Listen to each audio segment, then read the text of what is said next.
So, what? Stand for the Pledge of Allegiance. Pledge of Allegiance To the flag of the United States of America, to to the republic for which it stands, one nation, under God, indivisible, with liberty and justice for all. Well, we have a nice crowd. We go around the room and everyone make the introduction, start with Grant. Grant Taylor, GIS specialist here at Eastgate. Jane Walsh.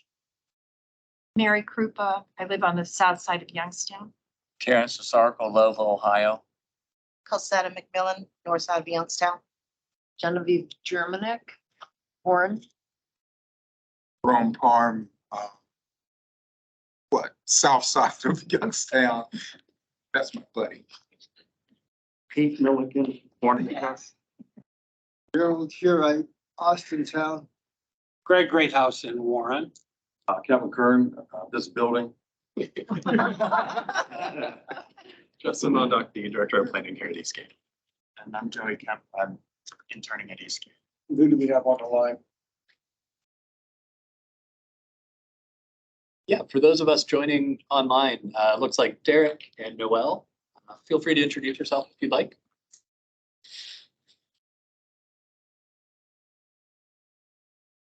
It's on. Yeah. So we have two on the line of participation tonight. Well, on the agenda, we'll go with our presenters. Grant, you want to start? Yeah.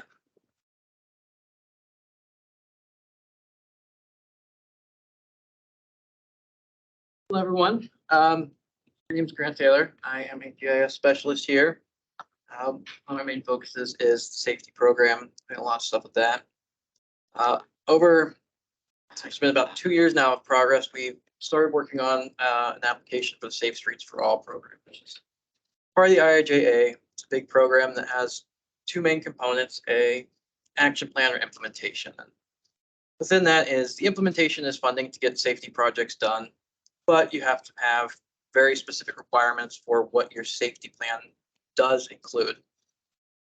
We evaluated a whole bunch when this program came out and felt like our current safety plan that we completed a few years ago, it was 90% of the way there. We might be able to fudge it in and say, yeah, we could qualify for some of these criteria, but we decided that we would apply for the action plan, which is developing or enhancing a current plan, because we wanted to make sure we got everything right. We wanted to look at what's there and include a lot of the stuff that hasn't been touched on as much in our plan and try to tie that in.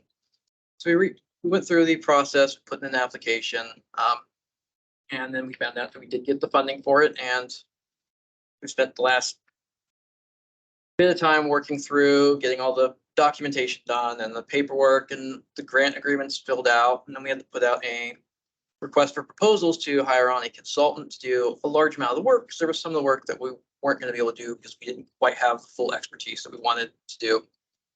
So here recently, we went through the proposal process. We have selected consultants called EDG. They are coming on board to help us take our current safety plan and expand it into a comprehensive safety plan.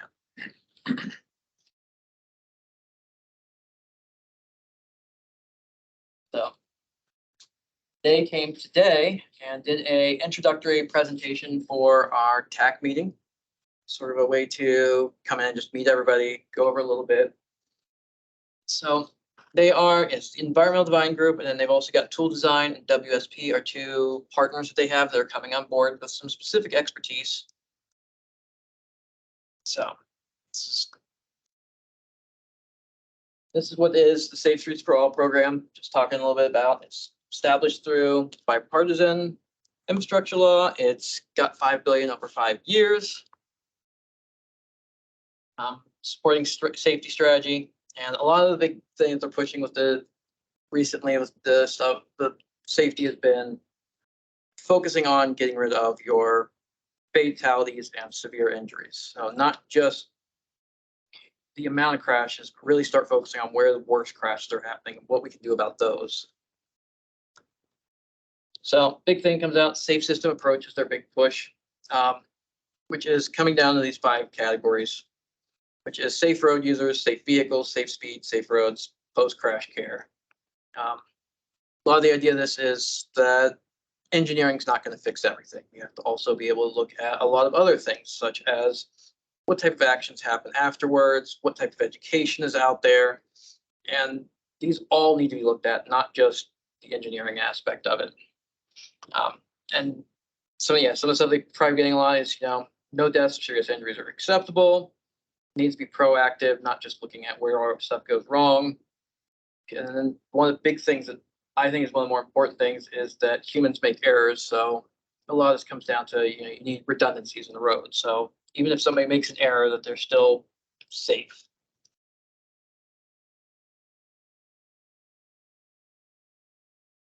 So this is sort of what they go with here, is what the redundancies are, which is, each one of these different things is supposed to be an aspect that's helping to keep people safe on the roadways and pushing to make sure that we're covering these things. So that even if you do make a mistake, somebody else makes a mistake, there's another system in place, whether it's by having people at lower speeds or having safer vehicles, that you'll still have better chances of having a less serious accident.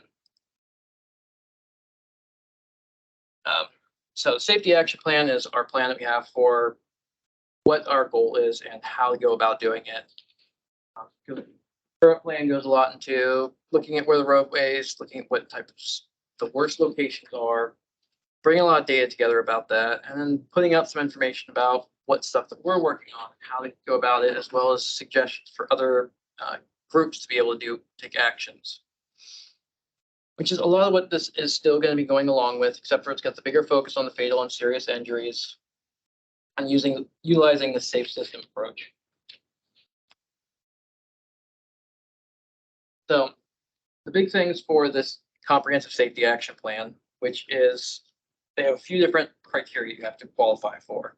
Having a leadership commitment and goal setting of 0 deaths, a planning structure, doing a data-driven safety analysis, engagement and collaboration with reaching out with different stakeholders, having a strong equity component, the policy and process changes, dealing a lot more with what type of suggestions for different policy changes in the region could come out with it. A strategy and project selection is one of the big parts for us, which is we need to have different projects that should be looked at, that need to be looked at, locations we've identified through different processes to find these locations that need work, and try to come up with at least initial work towards being able to develop these plans. So it's not going to be coming up with a full engineering solution, but being able to say, hey, this is the location that needs work, there's problems here, here's what should be looked into, and having it ready to take that next step to go for funding to take the full project. And then progress and transparency methods with having a way of reporting out successes over time. So as I mentioned before, we got the environmental design group, WSP and Tool Design are coming on board to help. Right now, the big thing that they are going to be starting is they're going to be doing data collection analysis. They're going to take a lot of different crash data that we've already got put together and stuff that we've worked on, and having some of their people go through it and also look for some of these different things that can take it the next step, go a little bit further, coming up with a statistical analysis, which is something we already do, but it'd be great to have somebody else coming on board that's their entire job's practically doing that, to be able to look it over and figure out where else it might be able to do stuff.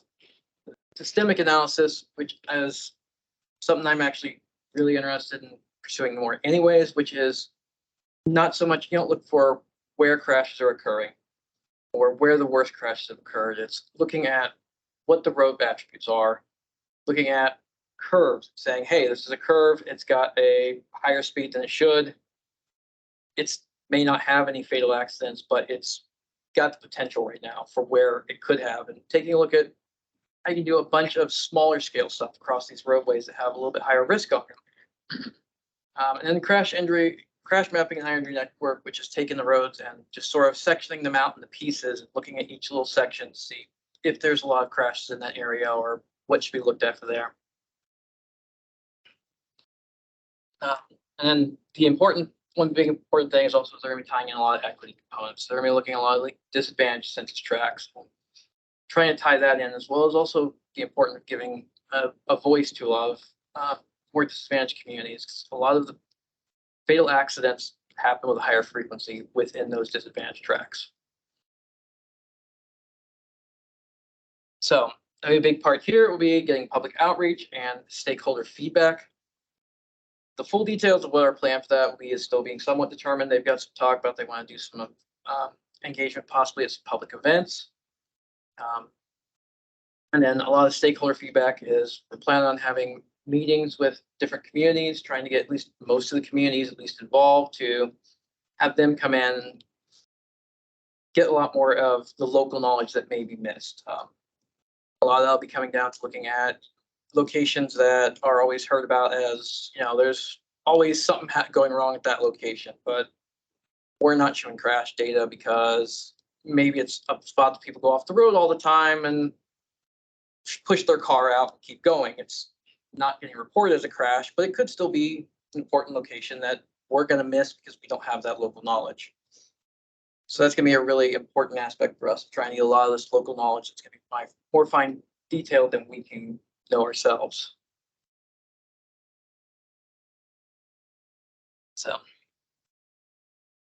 So big thing is going to be also looking at focus areas. It's a big thing we have within our current plan. These are actually what we have right now in our plan, which came out was the main priorities when we developed the first plan of what people we sort of worked with then had, which was impaired drivers' speed, distracted drivers at intersections for some of the things that concern people the most. As we go through, I'm sure this will be something that we'll look at as, are these the right things? Do they need to be changed? Is something changing a little bit? And we've got the new distracted driving law. Is it having an effect that maybe that's not as important, or is it even more important? So the plan is for the plan to be finished by May of 2024. We're expecting the next round of applications for the Safe Streets for All to be early summer. So when we get the plan done, have a list of projects that should be looked at. So when that next round comes out, we can say, we've got the plan. This is the first thing right on our list. This community is already involved. They want to go with it. Here we go. We're ready to go. They have a great plan ready to go as soon as it's possible to apply for. Within that, still is going to come down to, most of the time we're going to be looking at the 80-20 match. So that's why we're going to try making sure we include a lot of the communities along this entire way. Nope.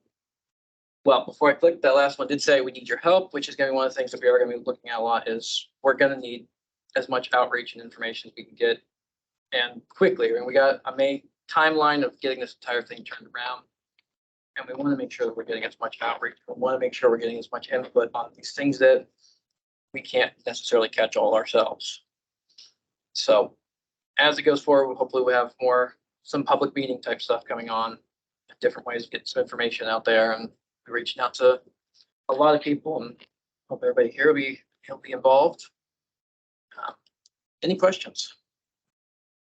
So in essence, Eastgate is collecting the data. So you're relying on the different people in the community to input that information to you, and then you draw up some type of plan. Yeah, we're gonna be taking a lot of it's probably in the beans. We'll be going through the initial look at what this data is and looking at taking these communities and saying, hey, this is what we've looked at so far. These are areas that we're coming up with as being, hotspots or issues. And then having through different forms of public outreach, trying to get people in the communities to say, like, well, there's, you're missing this spot over here. There's always an accident there every day when I'm coming home, or maybe guiding us on why an accidents are happening in a specific location. We're not sure. And finding anything else that's important to that community. Are you focused only on vehicular accidents? Because one of the problems with our vehicles at this point is we tend as Americans to be driving big SUVs and trucks, and pedestrians are always going to lose in a crash with a car you have an SUV with a profile that's too high to see a child or someone in a wheelchair that, and like roundabouts, I have to admit, I despise because as someone who likes to walk, you have cars that aren't stopping. The goal of the roundabout is to keep the traffic moving.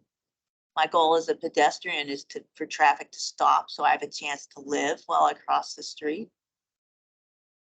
So one thing that's been really good actually through a lot of this new safety stuff they've been putting out there, there's actually been a lot more interest in what they're classifying as vulnerable road users, which basically is anybody that's not in the car, because you're a lot more vulnerable.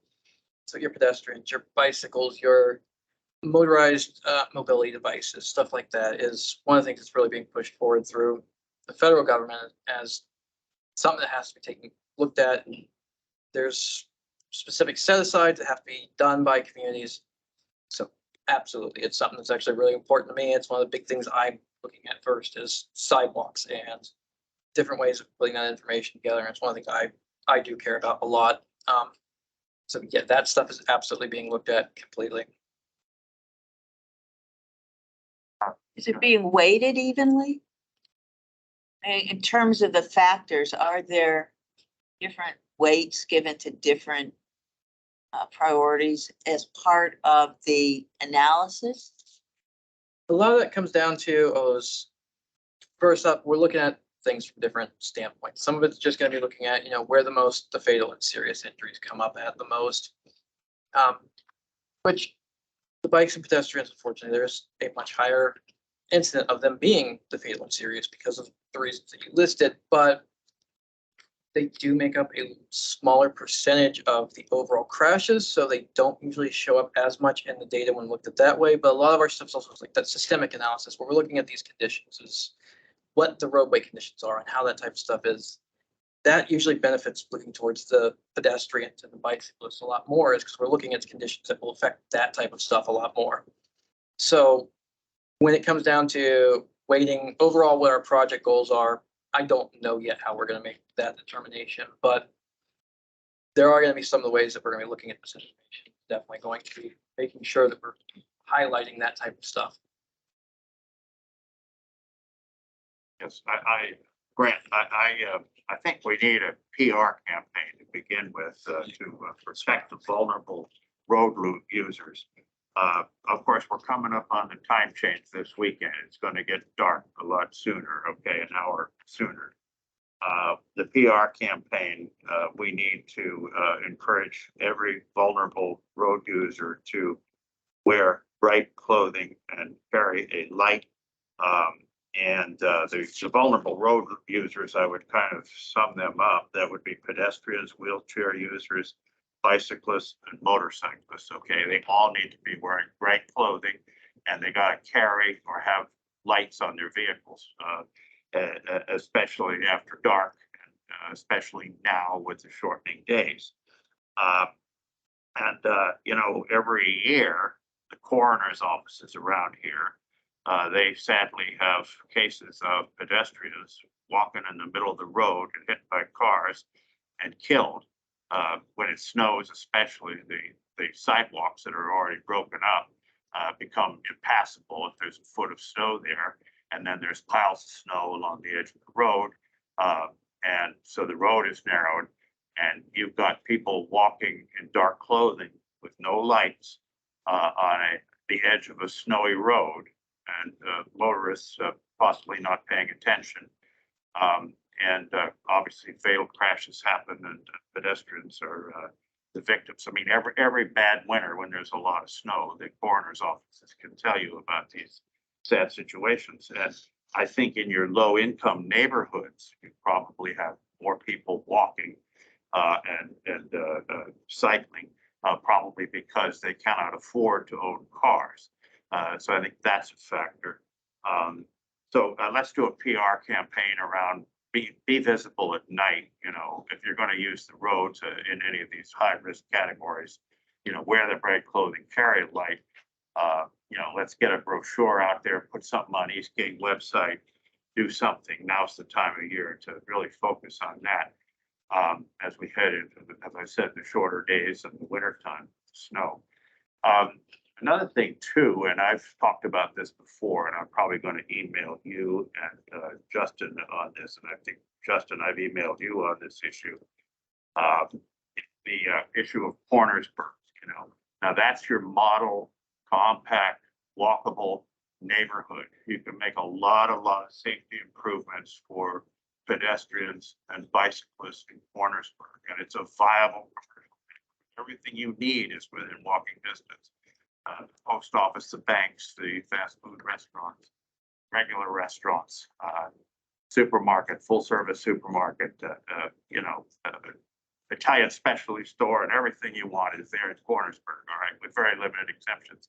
And it's all walkable within 15 minutes. It's like the 15-minute city concept that I'm sure you're familiar with, which is a little bit controversial. I think I sent you an NPR story about that concept. But let's think about Cornersburg, and I'm not gonna monopolize the time here, but what I'm gonna do is I'm gonna give you 5 specific suggestions on how to improve safety for pedestrians and cyclists in Cornersburg in that email. And you can look it over. You guys are the pros. I'm an amateur, when it comes to city planning issues. And then you can see if, there's a political will in the city of Youngstown and the surrounding communities that would have to be included on some of this stuff. See if there's the political will to do this. I mean, we can do the low hanging fruit first. We can paint and repaint crosswalks, and we can do what we can do in the city of Youngstown first.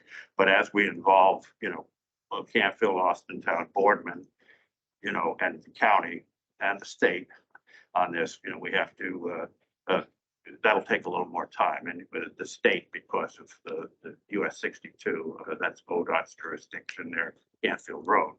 But anyway, I'm not going to give you a lot of detail now. That's it for now. But I'm going to send you an email. I'm going to be very specific on it. Yeah, I absolutely would love to get that information. And that's a lot of what our public outreach is. You've got an idea of 5 locations and look at that's a great start for us to take that, see what can be done with it. Take it. And that's the type of stuff I want. If anybody here has any suggestions for it, I'd absolutely love to get them, have them at least sent to me. I mean, I've literally got a giant piece of paper on my door right over there that's people have just wrote down different locations that they've been concerned about, and we've put it. It's going to be a lot of stuff I'm pushing for as we go through this. Grant, what's your email address? gtaylor@eastgatecog.org, and I'll be glad I can grab a card for you out of my office here when it's over and get to you.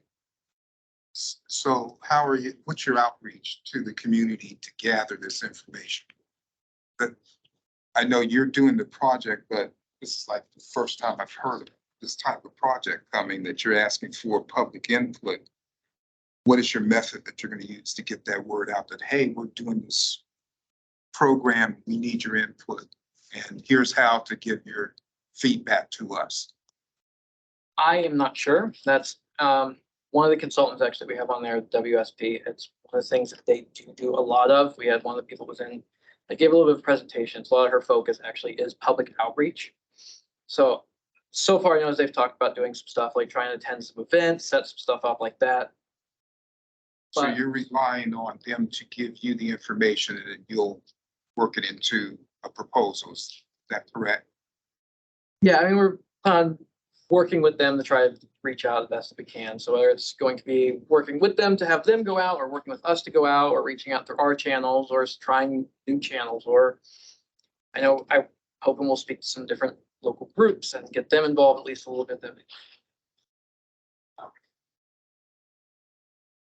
Mentioned earlier that it would take about 4 to 6 weeks to do the initial just baseline data collection. And from there, they'd have a better idea of how that outreach is really going to be structured. Because they want to take some level of data to the community to show what they're seeing, at least from the data. And the example she gave was when they did this in a different community, they found that there was crashes occurring at a specific location, but only on Thursdays. They had no idea why. So they went to that community and asked, and it turned out that the people from that community said, oh, well, there's like a meat market that happens here every Thursday. Why don't you know that? Them not being from the area. That's like, oh, yeah, it should be obvious. But that's, kind of the process that they're doing is they'll take a look, see what they can see just from the surface level, and then drill down deeper as things don't make sense, and hopefully from all of you, be able to make heads or tails of it. Now, the Trumbull County people will talk more about this, but Niles Diana Road, Dead Man's Curve. Has anybody heard about that? 13 fatals there. You know, that it's a curve there, right by, I guess that would be Upper Girard Lake there. Anybody familiar? Yeah. Okay, well, you might want to think about that one. I don't know what can be done there, but I see the signs up there, 13 fatals so far. A sign on a tree says up there. You don't want to be cycling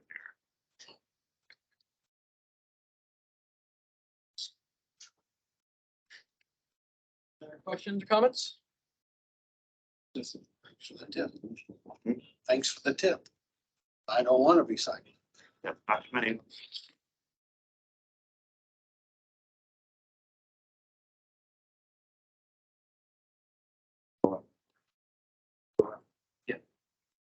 Grant, the resolution, is that your resolution, the safety targets? Yeah, that is my resolution, actually. We're gonna go on order on the agenda in just a second. Our resolution follows Grant's topic. Yeah, so that resolution is, it's, resolution actually comes up every year about this time. The state of Ohio has certain requirements they have to set for performance measures. There's a broad category of, there's a big broad category, and then there's safety performance measures.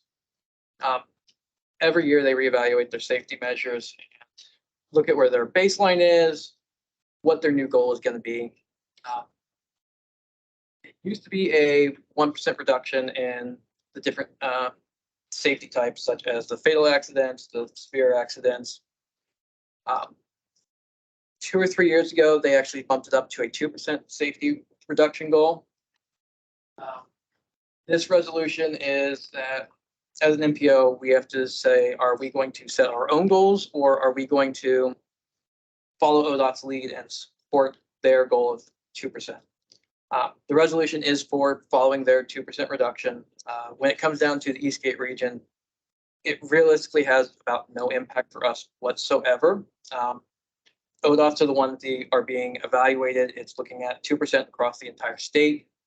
The resolution is us saying that we think ODOT's 2% goal is the right way, and we are going to make sure that when we're looking at safety, that we're also aiming for that 2% goal. So that's what the resolution is, just saying that we think ODOT should be going with the 2% reduction every year, and we are going to program with work towards safety efforts to. Doesn't affect us too much, because when you're talking 2% in counties that have 15 fatals, 1 fatal difference can blow those percentages out of the water. But when you're looking at the state of 1,200 fatals, it's that being a bigger effect. So that's all it is. That's important. That's don't have the vote. Yes, all right. State.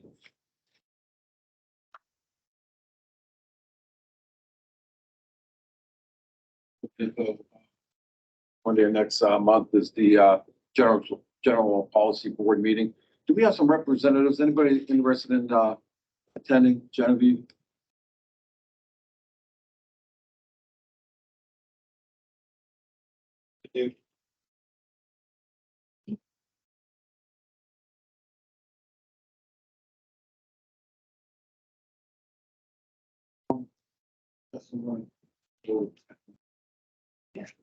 So our technical advisory committee meeting this morning, we had the guests of the consultants that are working on the project that Grant was just kind of summarizing. So a portion of that meeting was dedicated to hearing the same information that you all heard, watching that same presentation. So expect some more follow-up on that process as that unfolds and that project kind of kicks off. But some of the other things we heard about today is Kathy Zook from our office gave an update on some things going on with the Appalachian Regional Commission, or ARC, as it's commonly abbreviated. Every year, ARC, as a federal agency, designates local development districts to operate a yearly program, funding program for projects. That program has its own criteria. It's eligible, who's eligible, what types of projects they will fund. But we're in the midst of that process. So we receive pre-applications from eligible applicants. There's a scoring committee that meets and gets together and reviews all of those and makes a determination of which projects meet the criteria to move on to a full application, which essentially means they will be competitive enough at the federal level to be, or to at least have a chance at receiving funding. So we're at that full application stage. Kathy is holding a workshop, I believe it might be tomorrow, for those applicants to walk them through the full application process. Tell them the ins and outs, give them all of the secrets to how to build your full application in a successful way to have a better chance at receiving your funding.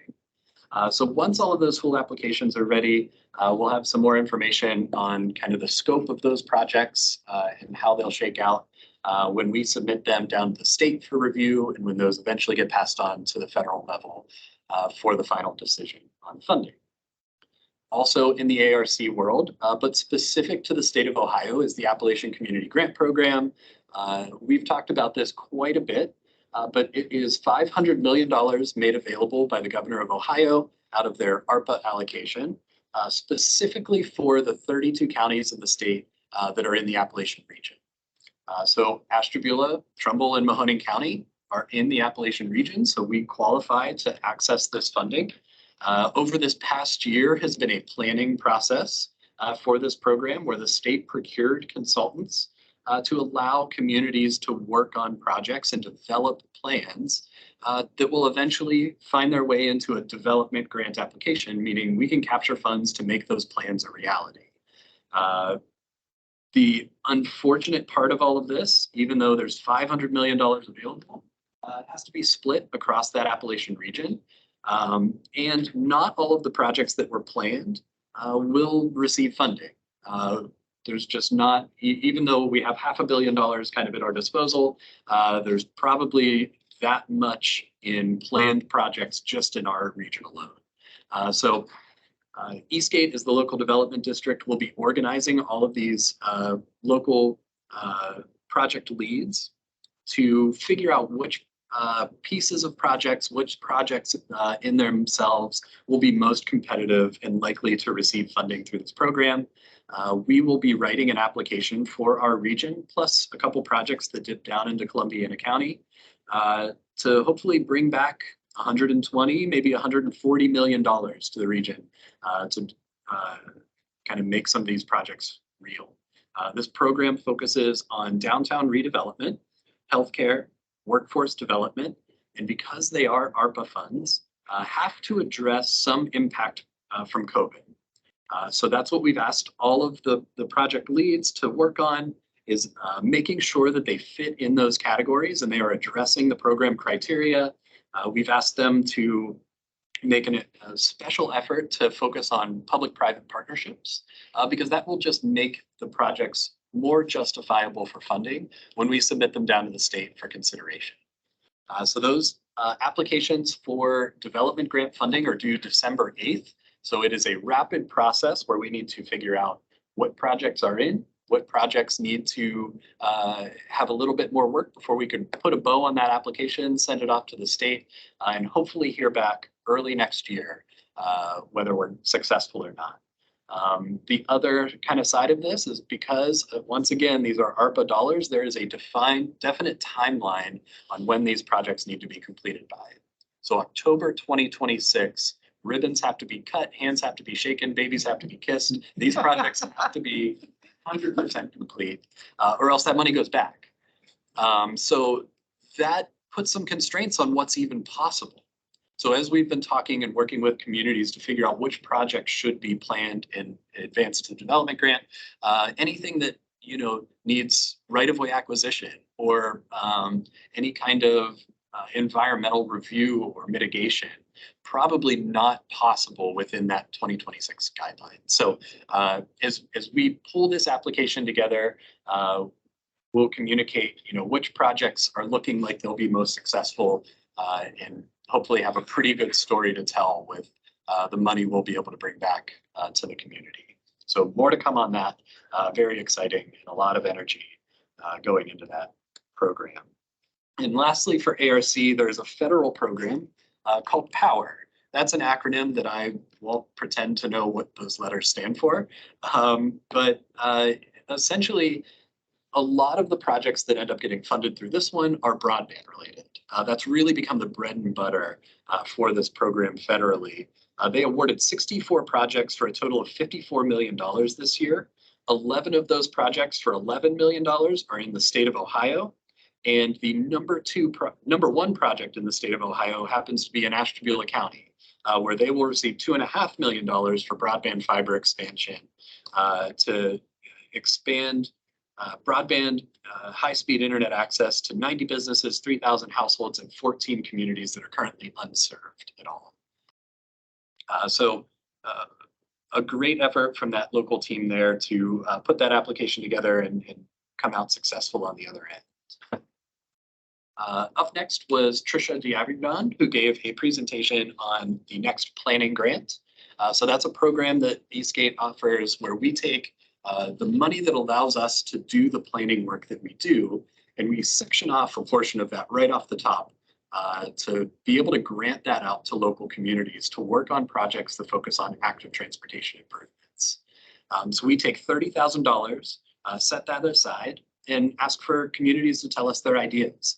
What they want to look into for their communities.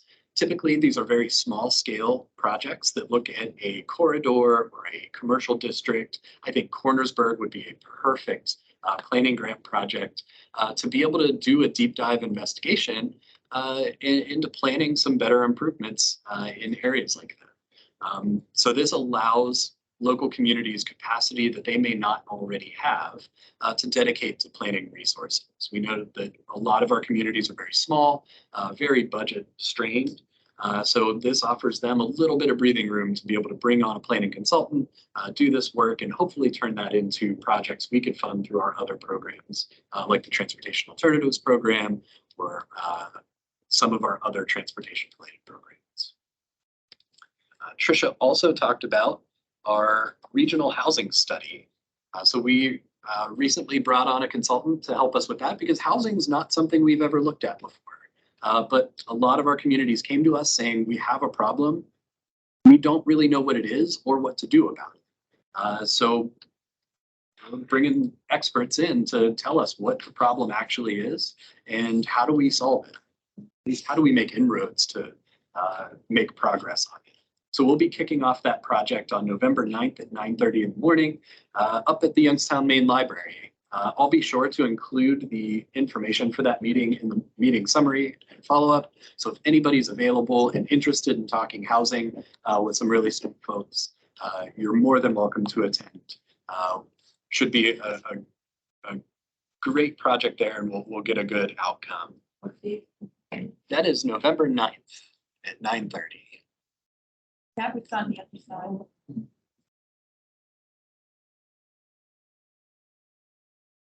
Oh, it's under the announcements. So, That's yeah. the library. On weekend. Also talked about at the TAC is Clean Ohio Conservation Fund. I know Pete had some questions about this earlier. Around 18 kind of program summary. So we had 2 applications for funding, which were included in last month's update. The Mill Creek Wildlife Sanctuary expansion improvements and the Champion Wetland Connector.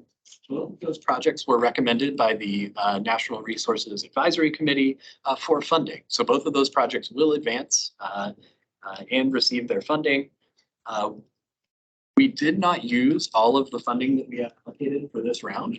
So moving into next round, that will roll over and we'll have over $2 million available through that program next year. So that program typically funds property acquisition for conservation reasons, but it can also fund things related to environmental improvement, so stream restoration.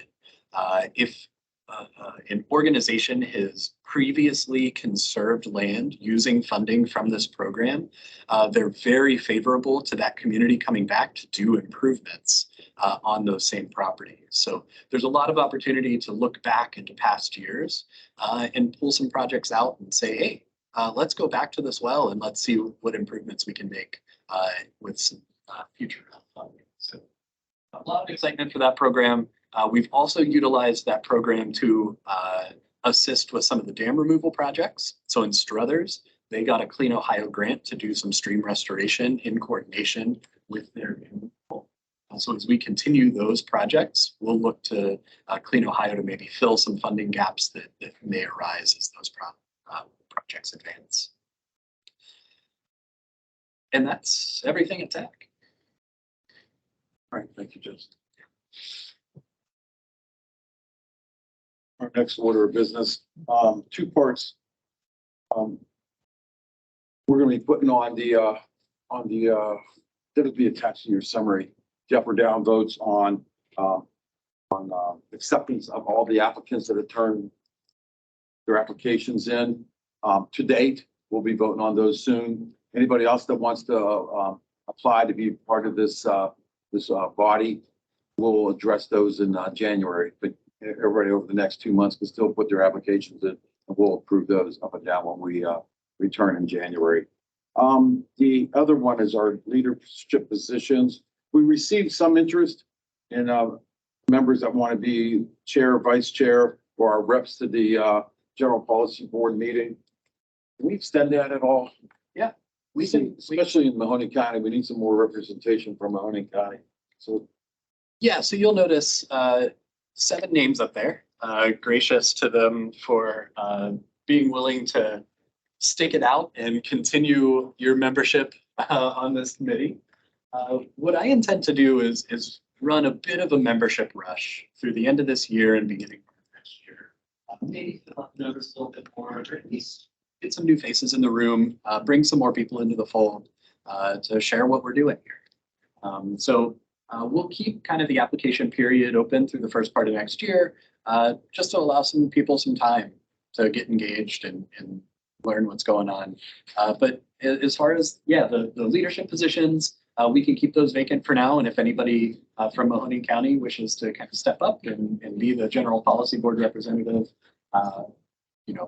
that can happen, I guess, at any time. Voting to approve applicants will occur by who's going to vote? So that will be the current board members, 2023 board members. So we're voting back to approve ourselves. Yep. I'll vote for that. Yeah, that'll be one of your last actions. it's worked well in the past. Yeah.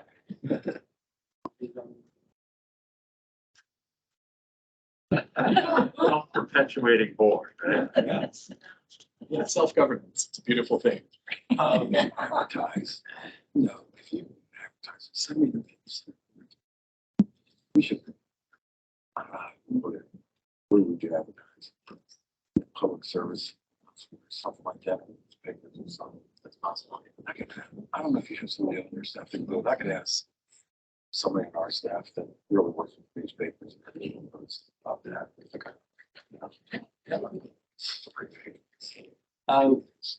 One of the other things that I'll mention related to general policy board is this past year at Eastgate has been a bit different. Obviously, we have some new leadership. Both Joanne and Ken, our former directors, myself and Stephen Zubik have taken their places. So one thing that we've been doing is looking at how the agency operates. We don't intend to change structure because those are very important things to remain stable and steady. But I think there are some small tweaks to how things actually proceed.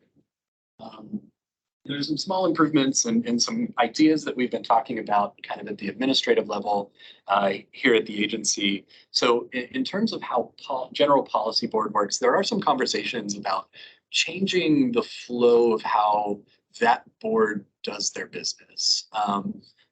Won't have any large impact here, but it may impact how the representation from Citizens Advisory Board interacts with policy board. So as that stuff starts to unfold, I'll be sure to keep you all in the loop and make sure to explain that as clearly as possible, because some of this like government administrative operations policy is very like dry and in the weeds, but I'll try and translate that in the best way I can as those conversations continue to evolve and we start to get closer to any type of decision.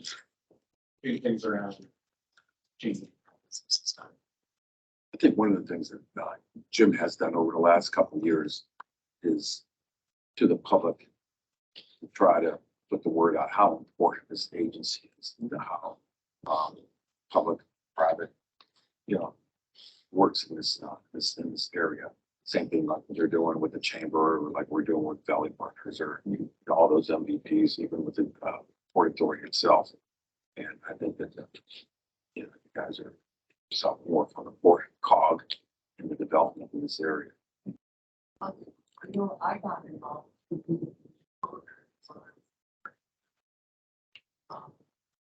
They represent, you know, like, it's about the sunshine law, they wanted to make sure they were.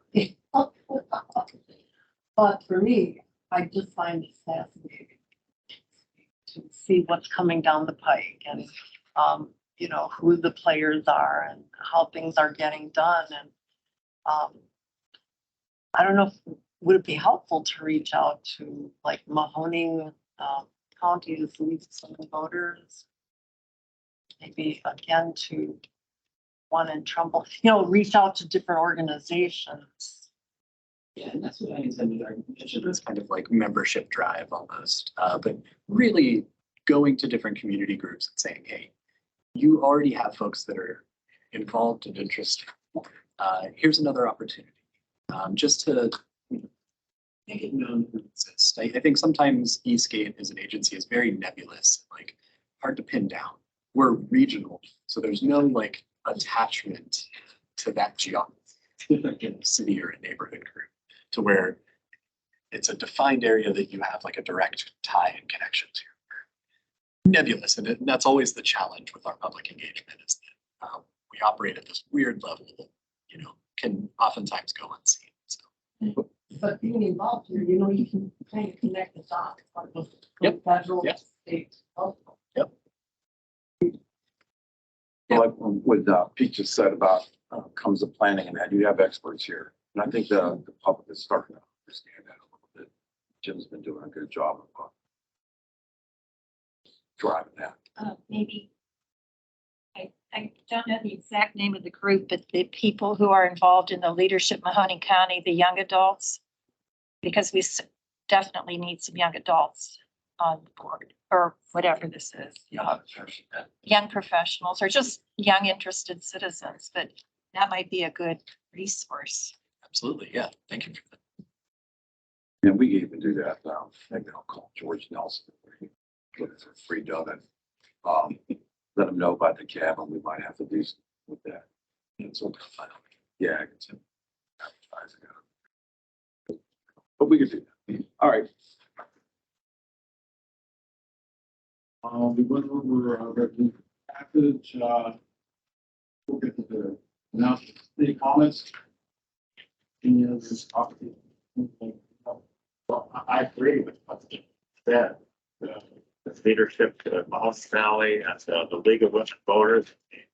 I think selectively we voted for the group because obviously just by virtue of participating, those people care about their community and the civic affairs. And so if we target those groups of people that are already active and try to bring them much more CAD, I think that's a very good trend. So I second that. I just thought of something too.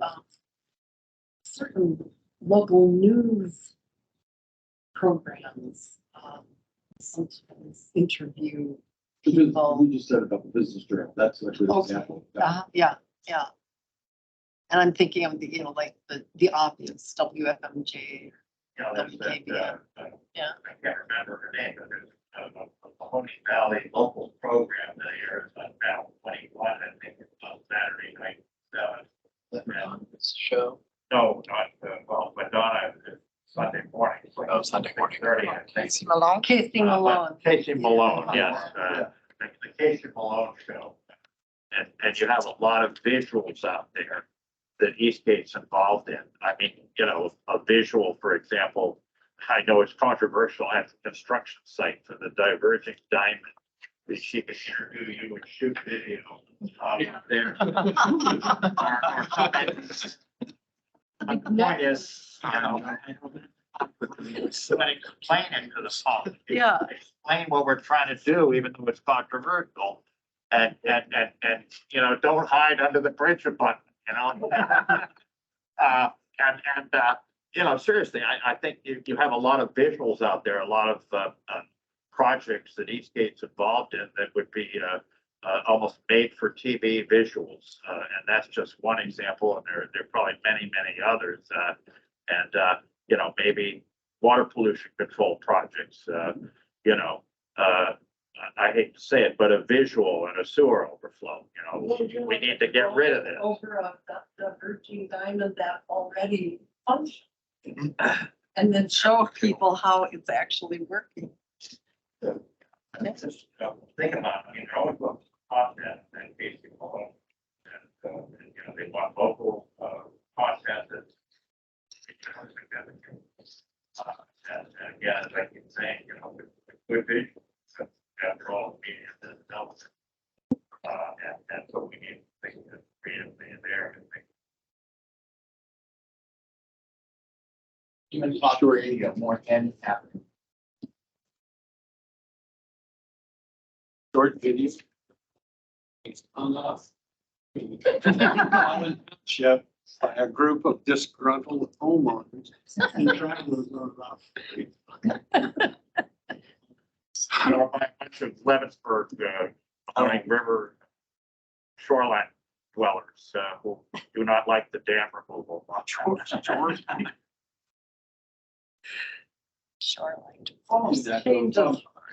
COVID got us off our normal schedule.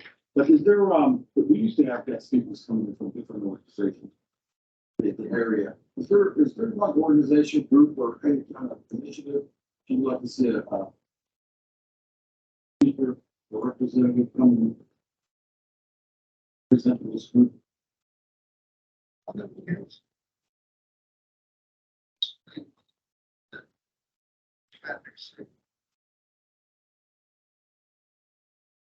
Yeah, why they're gonna do 224 between Market Street and South Avenue.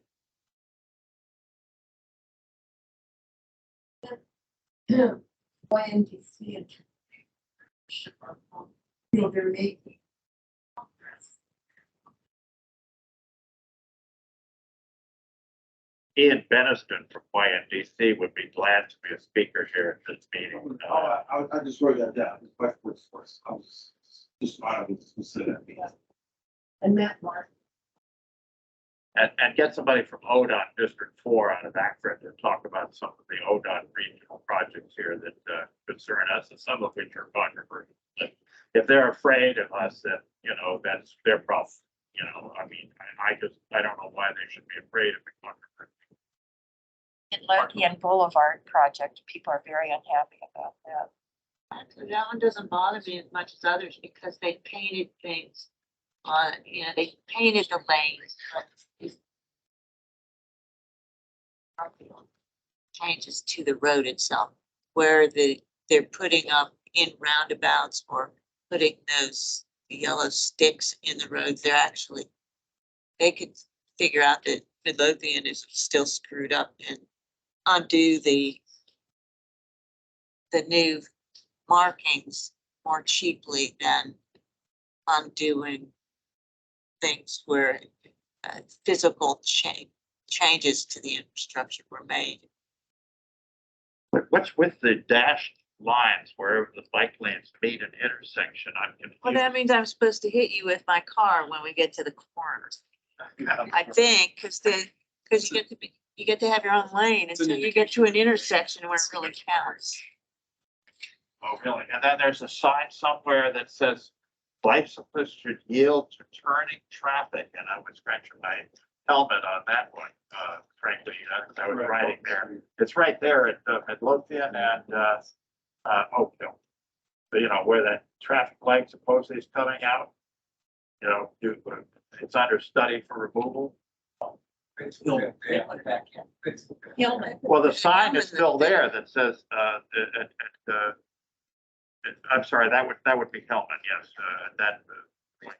but Hellman and Midlothian, there's still a sign that says this traffic light is under study for removal. And that's the location of the sign that says bicyclists must yield to turning traffic. And I don't understand that. They I are mean, here. is that the right turning traffic that's gonna turn in front of me when I'm cycling? Or is that somebody trying to make a left turn in front of me? I'm in Lothian, I'm confused by some of the signage and the dashed lines Mhm. that mark the boundary of the bike lane at the intersections.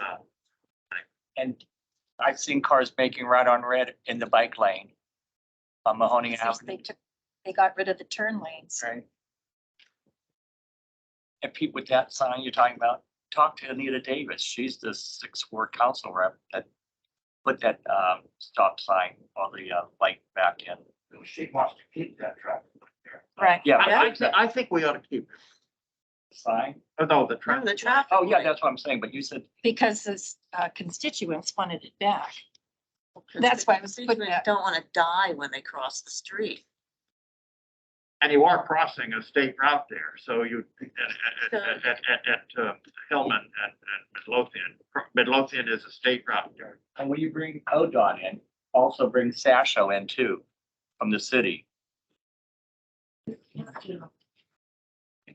That particular one, they had that sign up saying under study. I thought it was gone because it's not a blinking light anymore. It's a regular red light there. So I said, oh, I guess they decided not to do what they wanted to do by taking that down. The red light's working. Yeah. So what's the issue? Okay. I mean, they switched to a flashing yellow, and then she had we're taking this out, here's what it is, but because of enough pushback That- and back, they decided to reverse back, and at that point, I think they are doing a further study on it, and go into more detail before we see what to do after. The sign was up for a couple months. And I thought that there was such an uproar over that they decided, they turned the light back on and things are normal again. So I thought that was a done deal. There's more issues. Just that. Yeah, we can certainly reach out to District 4, ODOT, and get something on the schedule, which I think is a great segue into the bottom of the last page of the agenda, is the tentative schedule for 2024 for the CAB meetings. I plan to continue sending the emails announcements the same way for the CAB. However, there's going to be one change. So since we've upgraded the equipment in this room, we operate off of Microsoft Teams. So anybody that's tried to join virtually should be aware of that. What I will also do is I will create a Teams meeting for all of these recurring events. It should be the same join link if you wanted to join virtually, and send it out to everybody on the CAB mailing list. So should you ever want or need to join virtually, you'll have that information. But it will also, if you use Outlook or Google Calendar, should populate. So you have those dates pre-populated. It'll be a little easier to remember. Hopefully it'll work. I know between systems is always an issue, and there's somebody uses something that this doesn't work with, but we'll iron those details out when we get there. So Put some money on. yeah. But yeah, as we look at this, we'll try and fill out this schedule, and if there are speakers that you all want to hear from, we'll try and place those speakers throughout the year and make sure that we get them in for a meeting. So. All right, announcements, we talked about your event at the library. The Ohio Arts Council, they're trying to wrap me with that $50 gift card. They're participating in their survey. Everybody gets spend a couple minutes on that, please. Please respond. Today. Well, I have another. It's closed tomorrow. So, with that, any other comments, questions or anything? Why, can I announce my? Sure. We have a concert under the dome at the Presbyterian Church.